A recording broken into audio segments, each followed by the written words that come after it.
Hati-hati, error berikut ini bisa bikin peringkat website kamu turun dan pelanggan kamu lari. Selamat datang di video tutorial Jagoan Shop. Kali ini, aku akan ngebahas error 502 Bad Gateway mulai dari cara mengatasi sampai penyebabnya secara detail. Tonton terus videonya ya. Untuk mengatasi error 502 ini, kamu bisa ikutin cara berikut. Yang pertama, refresh halaman. Terkadang, error terletak pada server yang sedang overload sehingga membutuhkan waktu untuk memproses permintaan. Langkah ini bisa kamu lakuin dengan menekan tombol F5 pada keyboard atau logo reload di browser. Yang kedua, clear cache pada browser. Langkah ini memastikan kalau error bukan berasal dari halaman yang telah disimpan pada browser. Kamu bisa ikutin tutorial menghapus cookies dan cache pada browser di sini. Yang ketiga, flush DNS. Cara ini dilakukan untuk menghapus riwayat DNS yang tersimpan pada perangkat dan menggantinya dengan yang baru, sehingga kinerja website lebih optimal. Langkah ini bisa kamu lakuin dengan menekan logo Windows plus R pada keyboard dan ketikkan CMD untuk membuka command prompt. Kemudian, ketikkan perintah berikut. Setelah proses selesai, pastikan muncul pesan berikut ini. Tahap terakhir, kamu tinggal tambahkan ulang alamat IP dengan mengetikkan perintah ipconfig/renew.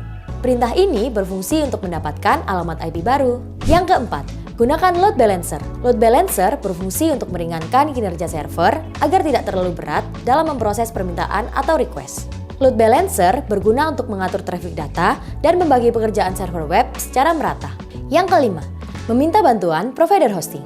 Langkah ini adalah cara terakhir kalau semua cara di atas sudah kamu lakuin. Namun error tetap muncul. Bisa saja error 502 terjadi bukan pada sisi klien, tapi pada sisi server.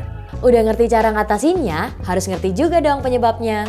Error 502 Bad Gateway merupakan jenis kode error yang terjadi karena server yang seharusnya bekerja sebagai proxy atau gateway menerima respons secara tidak sah atau invalid dari inbound server. Error 502 ini memiliki beberapa variasi yang biasanya muncul berbeda-beda di setiap web server, OS, atau browser. Berikut adalah beberapa contoh error 502 yang sering kamu temukan. Penyebab 502 Bad Gateway ini cukup beragam. Beberapa penyebab umum yang bisa memicu munculnya 502 Bad Gateway adalah: yang pertama, cache browser penuh. Browser menyimpan banyak cache atau cookie dari berbagai website yang pernah dikunjungi sebelumnya. Cache ini perlu dibersihkan secara berkala supaya browser bekerja lebih optimal dalam mengirimkan request ke server. Yang kedua, DNS bermasalah. Domain name system yang bermasalah bisa pula menjadi penyebab error 502 pada website.